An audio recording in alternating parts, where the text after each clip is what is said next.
তাহলে আমরা মোটামুটি কালেকশনের ধারণাটা শিখে ফেলেছি। এরপর আমরা রেডি সেট বোঝার জন্য। এবার দেখি সেট কি জিনিস।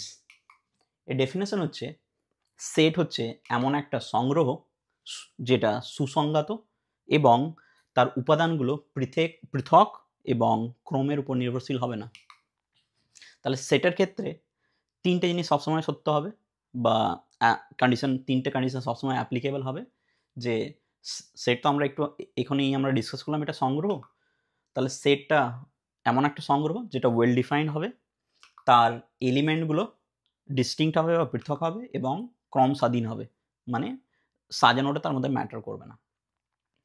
যদি আমরা একটা কালেকশন পাই যার মধ্যে এই তিনটে বা কোনো একটাও যদি সত্যি না হয়, এমন একটা কালেকশন হয় যেটা আইদার ওয়েল ডিফাইন্ড নয়, হতে পারে তার এলিমেন্টগুলো ডিস্টিংক্ট আর অর্ডার ইন্ডিপেন্ডেন্ট, বা হতে পারে ওয়েল ডিফাইন্ড কিন্তু এলিমেন্টগুলো তোমার ডিস্টিংক্ট নয় বা ক্রমের উপর ডিপেন্ড করে, এইসব যদি হয় তাহলে সেটা সংগ্রহ তো হবে কিন্তু সেটা সেট হবে না। এই তিনটে কন্ডিশনই একটা কালেকশনের জন্য সত্যি হতে হবে, তবেই সেটাকে আমরা সেট বলতে পারবো, নাহলে বলতে পারবো না। তাহলে সেট হলো কি একটা বিশেষ প্রকারের সংগ্রহ, রাইট? তাহলে প্রতিটি সেট হচ্ছে কিন্তু একটা সংগ্রহ, কিন্তু প্রতিটি সংগ্রহ কিন্তু সেট নয়। যখনই এই তিনটে কন্ডিশনের মধ্যে একটা যদি স্যাটিসফাই না করে তাহলে সেটা কিন্তু সেট হবে না। এবার আমরা এক্সাম্পল দেখে নিই সেটের কিছু। তাহলে প্রথমে রিয়েল ওয়ার্ল্ড এক্সাম্পল দিয়ে শুরু করি। আমরা মোটামুটি কালেকশানে প্রচুর এক্সাম্পল দেখলাম। তো মনে পড়ছে তোমাদের বিদ্যালয়ের সমস্ত ছাত্রছাত্রী দল, বা তোমার ফোনে ইনস্টল করা সমস্ত অ্যাপের তালিকা, বা আমরা দেখলাম আইপিএলের এক্সাম্পল। এখানে দেখছি আমরা 2011 ওয়ার্ল্ড কাপ ফাইনালে ইন্ডিয়ান ক্রিকেট টিমে যারা 11 জন খেলোয়াড় খেলেছিলেন, ঠিক আছে? এইগুলো যদি আমরা একটা কালেকশন হিসাবে দেখি, এগুলো তিনটেই তো কালেকশন, এগুলো কিন্তু সেটও। এটা সেট কিনা সেটা যদি আমরা যাচাই করতে চাই তাহলে আমাদের ওই তিনটে কন্ডিশনটাকে টেস্ট করে নিতে হবে, প্রপার্টি আমরা চেক করতে পারি। তাহলে ওইগুলো কি ছিল? এই কালেকশানগুলো যদি সেট হয় তাহলে কি হবে? এই কালেকশানটা ফার্স্ট তো ওয়েল ডিফাইন্ড হতে হবে। দেখিনি এই তিনটে এক্সাম্পলটা ওয়েল ডিফাইন্ড কিনা। যখনই কাউকে জিজ্ঞেস করা হবে যে একটা লিস্ট টাইপের তৈরি করতে তোমার বিদ্যালয়ের সমস্ত ছাত্রছাত্রীদের, তো তোমাদের বিদ্যালয়েরকে যারা চেনে বা চেনেন তারা সবসময় কিন্তু একই লিস্ট জেনারেট করবেন। আর যেহেতু এখানে তোমার বলে দেওয়া হয়েছে, তো তাহলে এটা এখানেই ওয়েল ডিফাইন্ড বা সুসংগত হয়ে গেল। এখানে যদি তোমার ওই ওয়ার্ডটা থাকতো না তাহলে লোকের মনে কনফিউশন আসতে পারতো, বিদ্যালয় কার বিদ্যালয়? যে যখনই তোমার বিদ্যালয় হয়ে গেল তখন সবসময় অ্যান্সারটা সেমই হবে।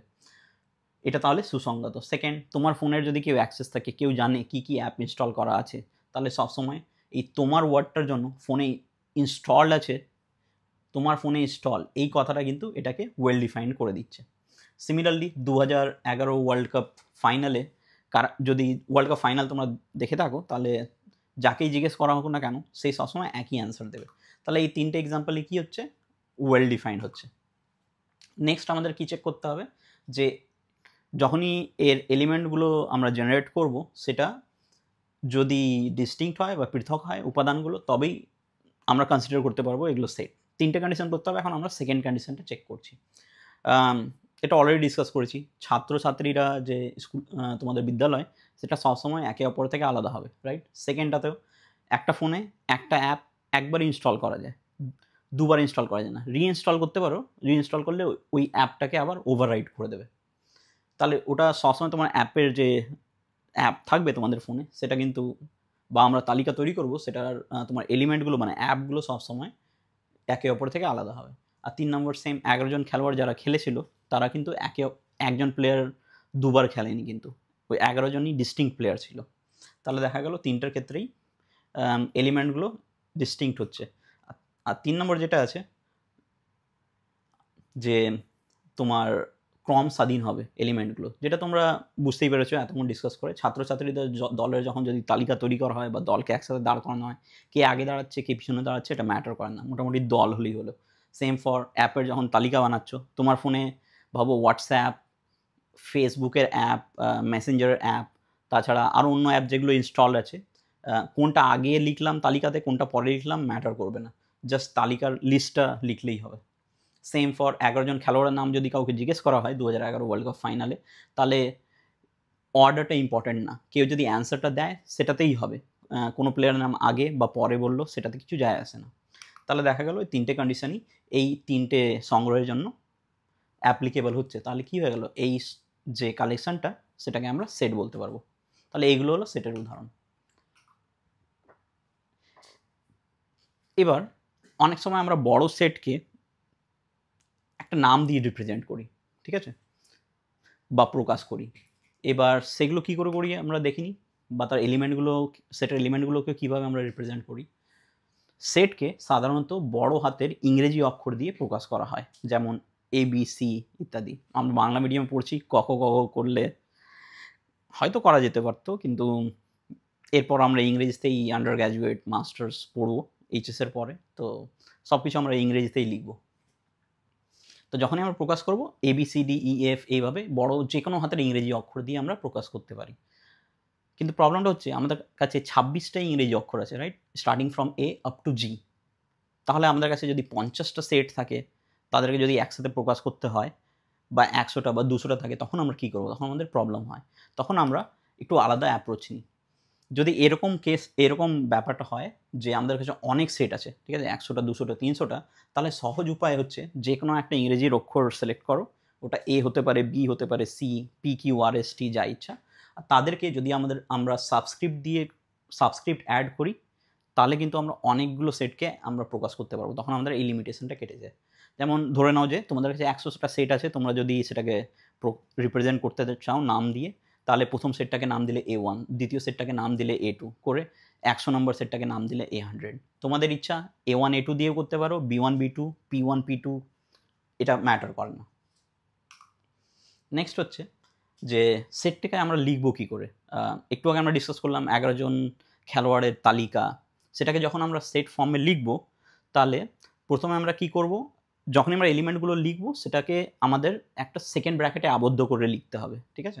মানে প্রথমে আমরা সেকেন্ড ব্র্যাকেট দিয়ে শুরু করব, আর যেখানে শেষ হবে সেখানে একটা সেকেন্ড ব্র্যাকেট হবে, আর ওই দুটো ব্র্যাকেটের মাঝখানে আমরা ওই সেটের এলিমেন্টগুলোকে লিখবো। ফর এক্সাম্পল, যদি 11 জন খেলোয়াড়ের লিস্ট লিখছি অ্যাজ এ সেট, তাহলে প্রথম খেলোয়াড় কমা, সেকেন্ড খেলোয়াড়ের নাম কমা, থার্ড খেলোয়াড়ের নাম, এমনি করে সব খেলোয়াড়ের নাম লিখতে হবে। আর কমা মানে তোমার ওই এলিমেন্টগুলো আলাদা সেটা বোঝাতে সাহায্য করে। আর ফাইনালি যখন আমরা সেট লিখলাম, এবার যদি কেউ জিজ্ঞেস করে এই পার্টিকুলার একটা কোনো এলিমেন্ট বা বস্তু নিল, আর যদি কোশ্চেন জিজ্ঞেস করা হয় এই এলিমেন্টটা ওই সেটের মধ্যে আছে কি না, সেটাকে আমরা ম্যাথামেটিক্যালি কীভাবে লিখি, সেটা আমরা প্রকাশ করি এই বিলংস টু সিম্বল দিয়ে, যেটা একটু এর মতো দেখতে। এই সিম্বলটার ইংরেজিতে বলা হয় বিলংস টু, যার বাংলা মানে হচ্ছে অন্তর্ভুক্ত। আর যদি কোনো উপাদান কোনো সেটের সদস্য না হয়, সেটের অন্তর্ভুক্ত না হয়, তাহলে আমরা ইংরেজিতে এইভাবে লিখি, জাস্ট ঠিক উল্টোটা, যে বিলংস টু সিম্বলটা লিখে কেটে দিই, মানে তার অন্তর্ভুক্ত নয়। এবার আমরা দেখব আরও কিছু সেটের বাস্তব জীবনের উদাহরণ। তাহলে প্রথমে দেখি, তোমরা এখন ক্লাস 11-এ পড়ছো, তাহলে এই এক্সাম্পলটা তোমরা খুবই রিলেট করতে পারবে।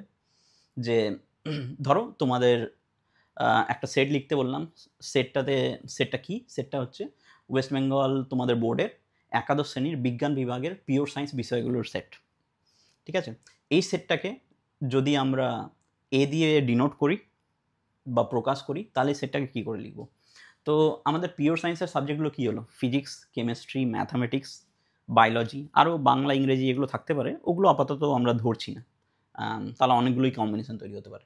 যদি এই 4টে সাবজেক্ট নিয়ে যদি এই সেটটাকে লিখি, তাহলে দেখো এটা তো ডেফিনেটলি সেট ওই 3টে কন্ডিশন স্যাটিসফাই করছেই, যে কোনো যেটা first condition well defined, distinct, order independent, তুমি যে অর্ডারে লেখো কোনো প্রবলেম নেই।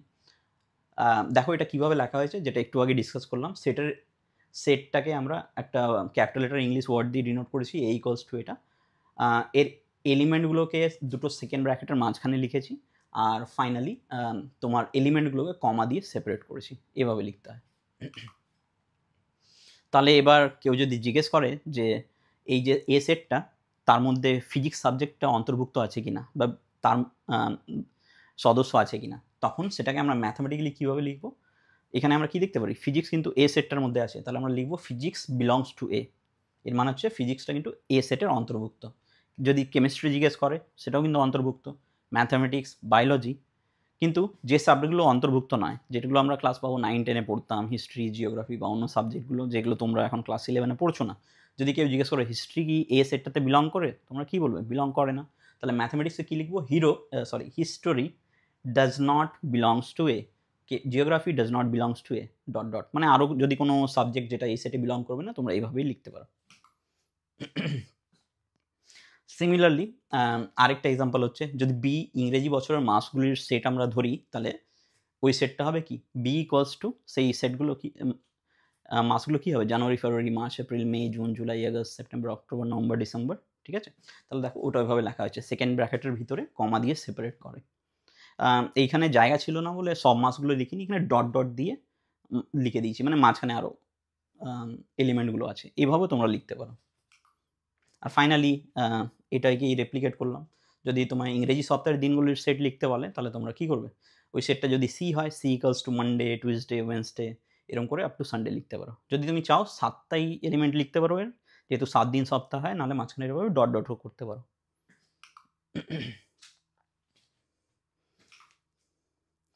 আচ্ছা, এবার এগুলো তো রিয়েল ওয়ার্ল্ড এক্সাম্পল আমরা দিলাম, দেখলাম। এবার চলো একটু ম্যাথামেটিক্যাল এক্সাম্পলগুলো দেখে নিই, কারণ আমরা এখানে ম্যাথামেটিক্স বেশি করব।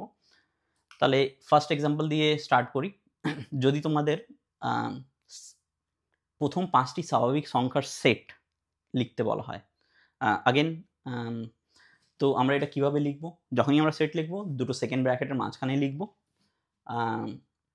এখানে পুরো ক্লিয়ারলি বলে দিয়েছে স্বাভাবিক সংখ্যা কী হয়, 1 2 3 4 5 6 7 8 এরকম করে চলতেই থাকে। তাহলে প্রথম 5টি কী হবে? 1 থেকে 5, সেই এলিমেন্টগুলোকে আমরা কমা দিয়ে সেপারেট করে লিখে দিলাম। এবার যেহেতু আমরা জানি সেটের এলিমেন্টগুলো অর্ডার ইন্ডিপেন্ডেন্ট, সাজানোটা আগে পিছিয়ে লেখা সেগুলো ম্যাটার করে না। যদি কেউ চায় এটা 5 4 3 2 1ও লিখতে পারতো, অ্যান্সারটা সেটাও ঠিক হতো। কেউ যদি চাইতো 3 4 1 2 5, ওই 5টা এলিমেন্ট থাকলেই হলো, বাকি অর্ডার ইট ডাজন্ট ম্যাটার।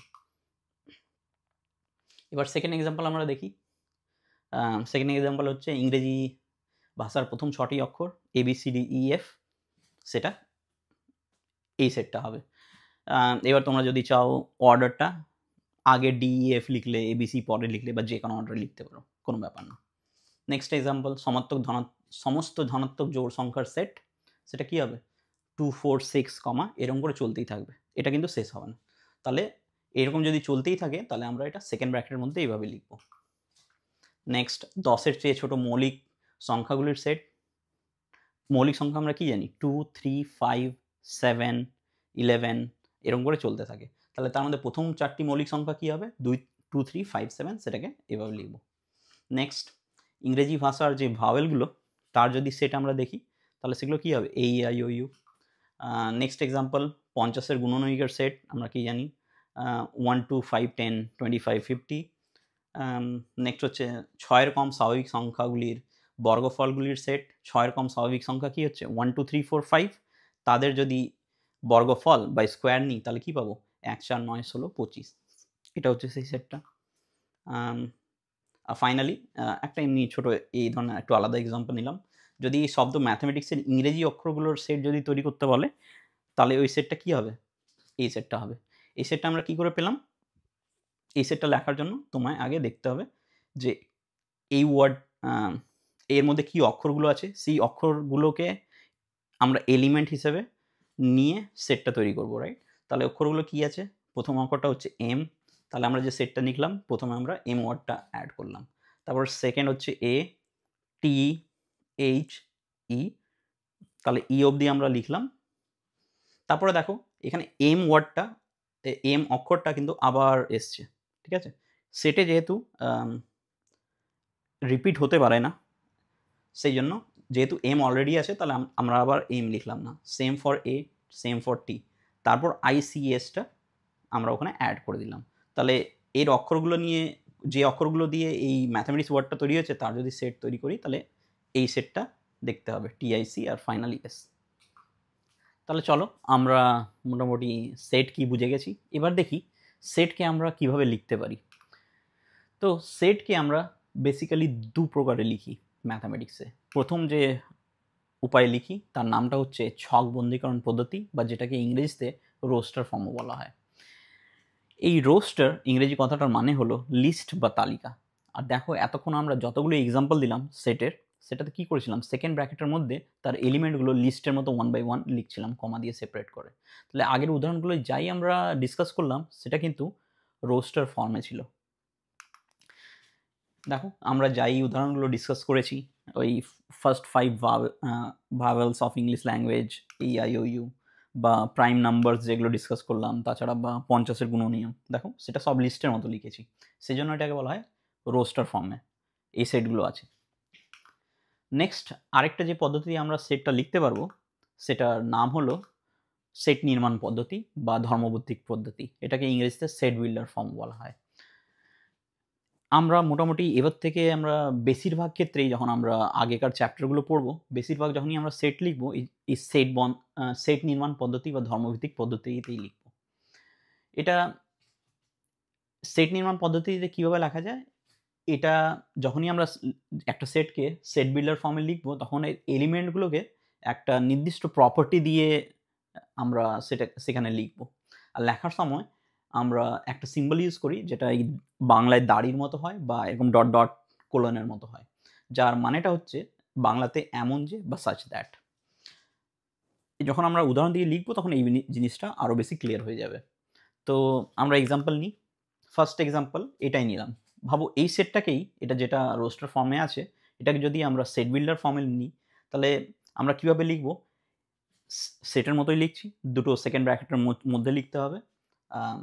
তারপর আমরা লিখলাম এর যদি একটা উপাদান এক্স হয় বা এলিমেন্ট যদি এক্স হয় তাহলে এক্সটা আসলে কি হবে, এক্সটা হচ্ছে ইংরেজি ভাষার একটি স্বরবর্ণ। নেক্সট যে এক্সাম্পলটা 2, 3, 5, 7 এগুলো কি, এগুলো set of prime number, right? তাহলে এই সেটটাকে যদি আমরা সেট বিল্ডার ফর্মে লিখি তাহলে লিখবো এই সেটের যে মেম্বারগুলো হবে, মেম্বারগুলো যদি এক্স হয় তাহলে সেখানে ওই মেম্বারগুলো কি হবে, একটা মৌলিক সংখ্যা হবে। সিমিলারলি 1 to 5, 10, 50 এটা 50-এর গুণনীয়ক, সেটাকে আমরা এভাবে লিখতে পারি এক্স 50-এর একটি গুণনীয়ক। আর ফাইনালি 2, 4, 6টা আমরা কীভাবে লিখতে পারি, যে এটা হচ্ছে সেট আর যার এলিমেন্টগুলো এক্স সাচ দ্যাট এক্স একটি ধনাত্মক জোড় সংখ্যা। এখানে দেখো তোমরা যদি চাও এক্সটাকে ডেসক্রাইব করার জন্য এই দাড়ির মতো লিখতে পারো বা এই কোলন দিয়ে লিখতে পারো, দুটোর মানে এক, বাংলাতে এমন যে বা ইংরেজিতে সাচ দ্যাট। আচ্ছা, এরপর নেক্সট আরও যদি ভালো মজার ছলে আমরা এটা বুঝতে চাই, রোস্টার ফর্ম হলো, রোস্টার ফর্মে আমরা কী লিখি, প্রতিটা এলিমেন্ট লিখি, রাইট? তাহলে রোস্টার ফর্ম হলো তোমরা যদি স্কুলে যাচ্ছ আর অনেক সময় তোমাদের স্যার বা ম্যাডামরা তোমাদের গুড মর্নিং উইশ করেন বা সুপ্রভাত, তাহলে রোস্টার ফর্ম এমন হলো যে ক্লাসের যতগুলো এলিমেন্ট আছে, মানে ছাত্র বা ছাত্রী আছে, প্রত্যেককেই তোমার শিক্ষক বা শিক্ষিকা জানাচ্ছেন সুপ্রভাত। যেমন যদি স্কুলে থাকে দুটো ছাত্র, ধরে নিলাম শুভাশিস দেবাশিস, তাহলে প্রত্যেকে গিয়ে বলছেন good morning Debashis, good morning Subhashis, good morning আর অন্য স্টুডেন্টগুলোকে। তাহলে এটা অনেক সময় কনভিনিয়েন্ট হয় না সেট লেখার সময়, এটা খুব একটা এফিসিয়েন্ট ওয়ে নয়। আর তোমার যেটা নেক্সট যেটা আমরা পড়লাম সেট বিল্ডার ফর্ম, সেটা কি হলো, তোমার প্রত্যেক সেট বিল্ডার ফর্মে আমরা কি দেখি যে প্রত্যেকটা এলিমেন্টকে লিস্ট করতে হয় না, তাদের একটা প্রপার্টি দিয়ে রিপ্রেজেন্ট করে দিলেই হলো। তাহলে মজার ছলে যদি আমরা এক্সপ্লেন করি, তাহলে যদি তোমাদের শিক্ষক বা শিক্ষিকা তোমাদেরকে গুড মর্নিং উইশ করছেন, তাহলে প্রতিটা স্টুডেন্টকে উইশ করা দরকার নেই। যদি ক্লাসে 100টা স্টুডেন্ট থাকে তাহলে জাস্ট আমি বলে দিতে পারি সুপ্রভাত শ্রেণী ছাত্রছাত্রীরা, দ্যাটস ইট, একবারই রিপ্রেজেন্ট করে দেওয়া যায়। নেক্সট, যখন সেটের আকার খুব বেশি বড় হয়ে যায় তখন কিন্তু সেট নির্মাণ পদ্ধতি ব্যবহার করা উচিত, কারণ এটা খুব efficient way of representing a set, right? যদি সেটের মধ্যে 200টা এলিমেন্ট থাকে, 200টা এলিমেন্ট লেখাটা খুবই কষ্টকর, পুরো পাতা ভরে যাবে, রাইট? তাহলে তুমি কি করবে, সেটের যে এলিমেন্টগুলোর প্রপার্টি সেটা দিয়ে যদি তুমি সেট বিল্ডার ফর্মে লিখে দাও, সেটা কিন্তু অনেক এফিসিয়েন্ট হবে। এরপর আমরা কিছু ভেরি ওয়েল নোন সেটের ব্যাপারে আজকে জানব। তো আমরা কি করব, সেই ওয়েল নোন সেটের প্রথমে ব্যাপারে কি জিনিস সেটা জানবো, তাদের চিহ্ন কিভাবে আমরা ডিনোট করি সেগুলো আজকে জানবো। তাহলে প্রথম যেটা হলো একটা সেট, যেটা মৌলিক সংখ্যার সেট। তো সেট অফ প্রাইম নাম্বারস, মানে যার মধ্যে এলিমেন্টগুলো 2 3 5 7 ডট ডট ডট এরকম থাকে, এটা কোয়াইট ওয়েল নন সেট, আমরা অনেক জায়গায় ব্যবহার করব। তাহলে এই সেটটাকে আমরা জাস্ট ওই ABCDEF যে কোনো নাম দিয়ে ডিনোট করব না, অক্ষর দিয়ে। তার জন্য একটা স্পেশাল সিম্বল ইউজ করব, যেটা পি। আর পিটা জাস্ট এমনি একটা পি না, একটু পিটাকে মোটা করে লিখবো, দুটো দাড়ি দিয়ে লিখবো। নেক্সট একটা ওয়েল নন সেট আছে, যেটা হচ্ছে এন দিয়ে লিখি, যেটা হচ্ছে set of all natural number বা স্বাভাবিক সংখ্যার সেট, যেটা দেখতে এরকম হয়। নেক্সট হচ্ছে সেট অফ হোল নাম্বারস। এটা হয়তো আমরা বা খুব বেশি ইউজ করবো না, কিন্তু জেনে রাখা দরকার, অখণ্ড সংখ্যার সেট, যেটা 0 1 2 এরকম করে চলতে থাকবে। সেট অফ ইন্টিজার্স, এটাও আমরা সেটটা প্রচুর ইউজ করব, যেটা জেড আর জেডের যে পেটের দিকে যে লাইনটা থাকে সেটা যদি দুবার টেনে দাও, তাহলে এটা রিপ্রেজেন্ট করবে সেট অফ ইন্টিজার্স বা পূর্ণ সংখ্যার সেট, যেটা দেখতে এরকম হবে, -2 -1 0 1 2 3 4 5 6। সিমিলার নেগেটিভ দিকেও ওইভাবে যাবে, -3 -4। তারপর সেট অফ র্যাশনাল নাম্বার, এটা হচ্ছে মূলত সংখ্যার সেট, ইংরেজিতে র্যাশনাল নাম্বার বলে। র্যাশনাল সংখ্যাগুলো কি? র্যাশনাল সংখ্যাটা দেখতে P/Q আকারে হয়, ঠিক আছে? যেখানে কিউটা 0 হবে না, কিউটা যদি 0 হয়ে যায় তাহলে এটা আনডিফাইন্ড হয়ে যাবে। তাহলে যেসব সংখ্যাগুলো দেখতে P/Q আকারে হয়, যেমন হাফ, 1/3, 3/4, 3/2 হতে পারে, ওই ধরনের সংখ্যাগুলোকে বলা হয় মূলত সংখ্যা বা র্যাশনাল নাম্বার। আর যে সংখ্যাগুলোকে P/Q আকারে প্রকাশ করা যায় না, সেই সংখ্যাকে বলা হয় অমূলত সংখ্যার সেট বা সেট অফ ইরেশনাল নাম্বার। এটাকে অনেক সময় R-Q-ও লেখা হয়। ইরেশনাল নাম্বারের এক্সাম্পল হলো e, square root of 2, pi, etcetera. আর আমরা প্রচুর অনেক বেশি যে সেটটা ইউজ করবো এখন আমাদের ক্লাস 11-12-এ, সেটা হচ্ছে set of real number. Set of real number কী হলো?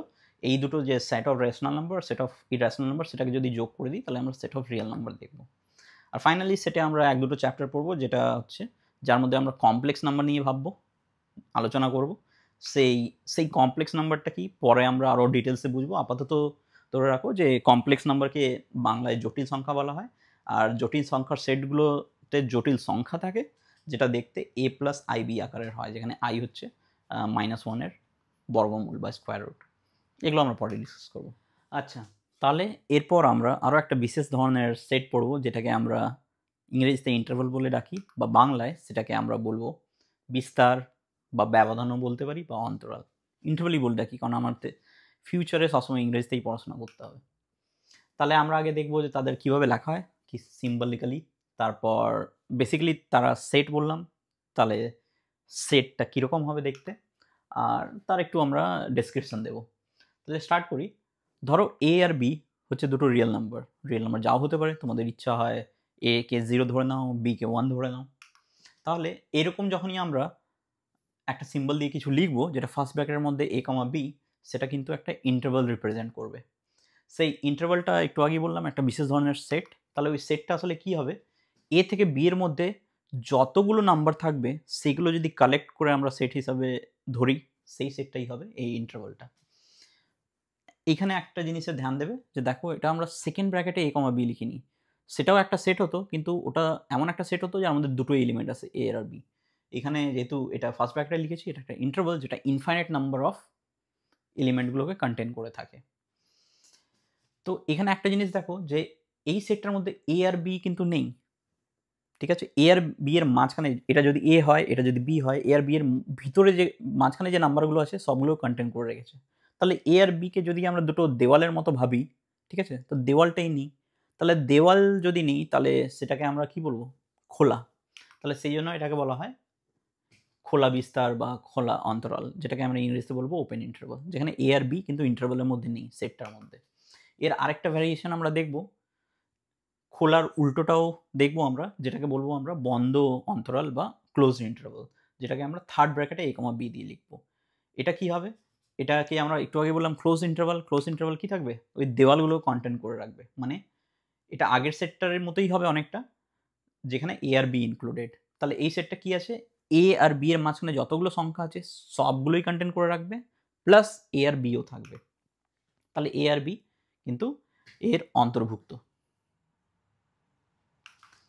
নেক্সট এর আরেকটা ভ্যারিয়েশন হতে পারে দুদিকে ওপেন দুদিকে ক্লোজড, তাহলে একদিকে ওপেন একদিকে ক্লোজড হতে পারে।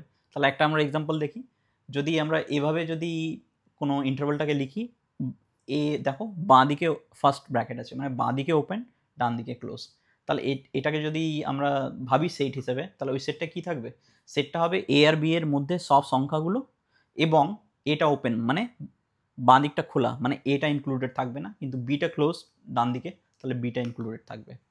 যেহেতু এটা একদিকে খোলা একদিকে বন্ধ, তাহলে আমরা এটাকে অর্ধেক খোলাও বলতে পারি অর্ধেক বন্ধ বলতে পারি, হাফ ইংরেজিতে হাফ ওপেন বা হাফ ক্লোজড।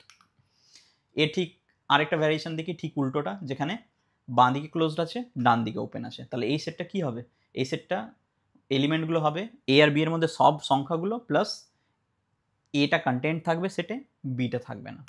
এটাও আবার দেখো একদিকে খোলা একদিকে বন্ধ, তাহলে এটাকে তুমি অর্ধেক খোলা বলতে পারো অর্ধেক বন্ধ বলতে পারো।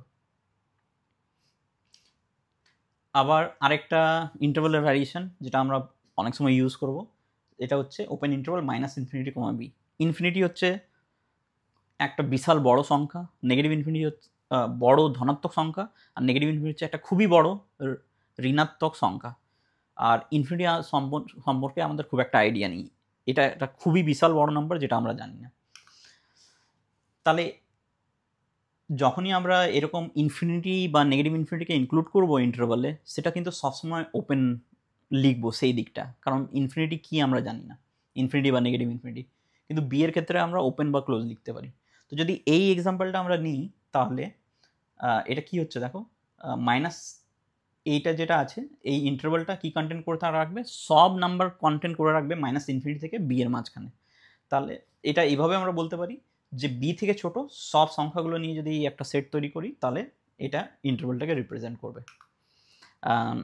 এটা তোমার ঋণাত্মক অসীমের দিকে প্রসারিত এই ইন্টারভালটা, আর বি অন্তর্ভুক্ত নয়। আরেকটার ভ্যারিয়েশন হতে পারে যেখানে বিটা ক্লোজড, তাহলে এটাকে যদি সেট ফর্মে লেখো তাহলে কী হবে, এর মধ্যে কিন্তু বিটা ইনক্লুডেড আছে, এটাও সিমিলার কিন্তু বি অন্তর্ভুক্ত।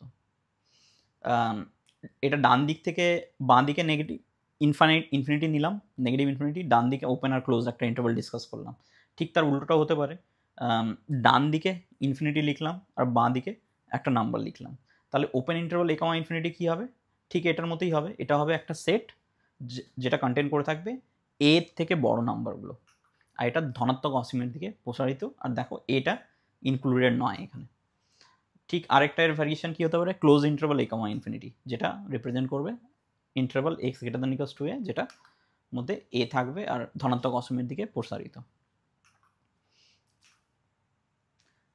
আচ্ছা, এবার আমরা দু ধরনের সেট শিখলাম না, সেটকে লেখার উপায় শিখলাম, যেটা হলো ফার্স্ট হলো রোস্টার ফর্ম আর সেকেন্ড হলো set builder form.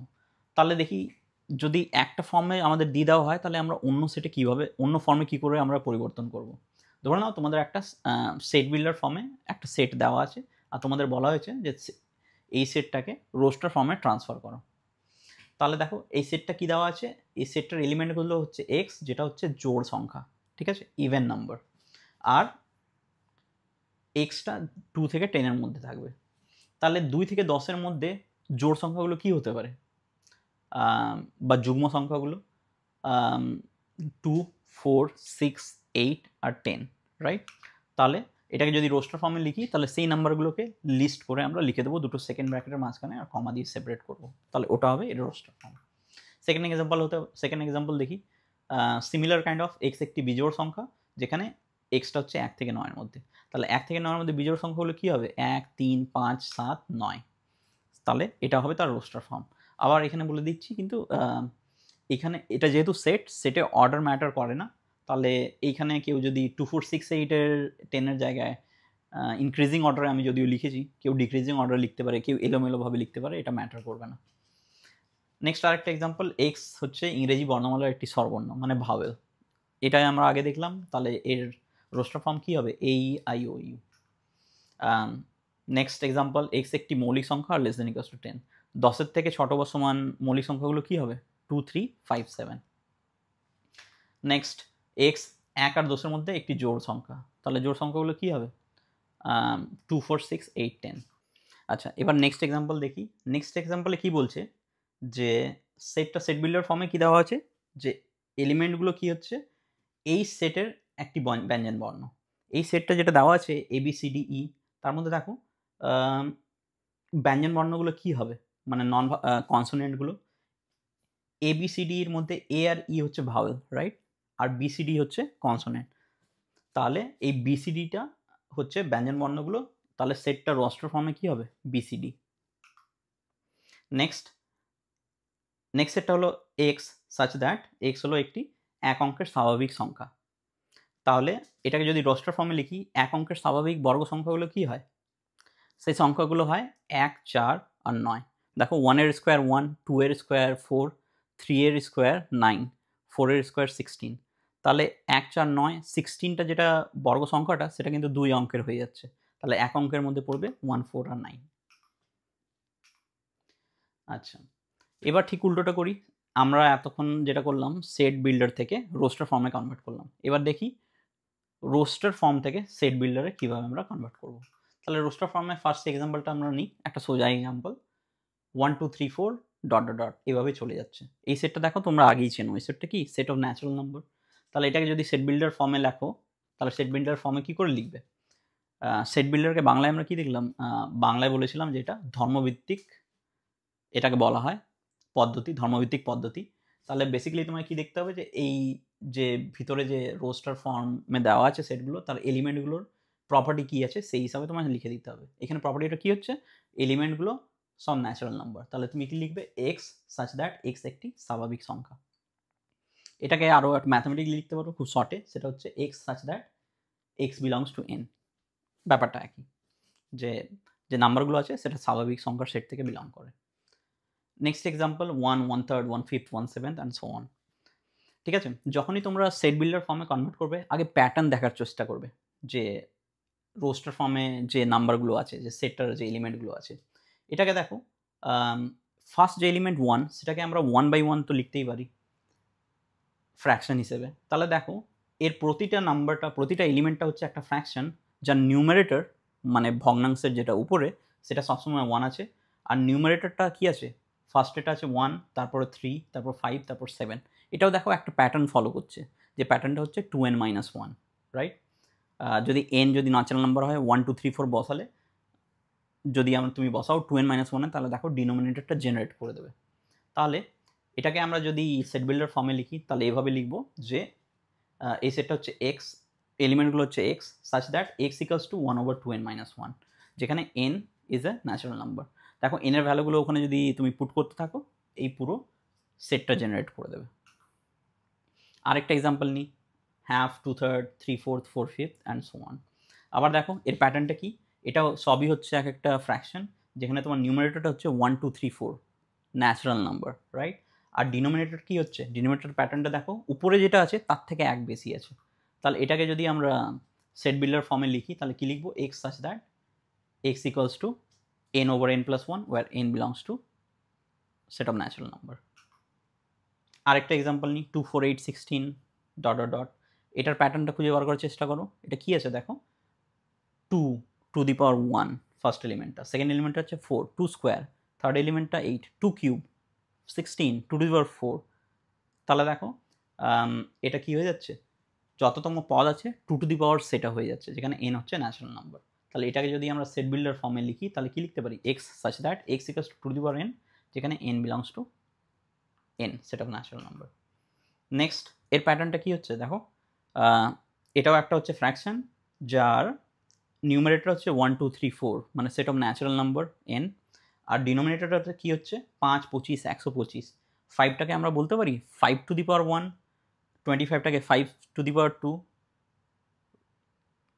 125টাকে 5 to the power 3। তাহলে দেখো নিউমারেটরে যা আছে ডিনোমিনেটরটা 5 to the power that thing আছে। তাহলে এটাকে যদি আমরা সেট বিল্ডার ফর্মে লিখি তাহলে এক্সট্রা কি লিখবো, n divided by 5 to the power n, যেখানে n belongs to set of natural number. তোমরা যদি ভেরিফাই করতে চাও যে এই ফর্মগুলো ঠিকঠাক লেখা আছে, আরেকটা উপায় আছে যে তুমি nটাকে যেভাবে এখানে ডিসক্রাইব করেছো n belongs to set of natural number, তো সেট ওই ন্যাচারাল নাম্বারগুলো 1, 2, 3, 4, 5 যদি তুমি প্লাগ ইন করো, ওখানে ইনপুট দাও, তাহলে দেখবে এই নাম্বারটা ঠিকঠাক জেনারেট হচ্ছে কিনা। যদি ভুল জেনারেট হয় মানে আমাদের ঠিক করে ডিসক্রাইব করা হয়নি।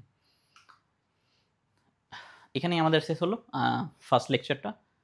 আশা করি তোমাদের কিছু লাভ হয়েছে বুঝতে সেট থিওরি। এরপর আমরা নেক্সট লেকচার শুরু করব, লেকচার 2, যেখানে আরও অনেক কিছু আমরা সেট রিলেটেড ডিসকাস করবো।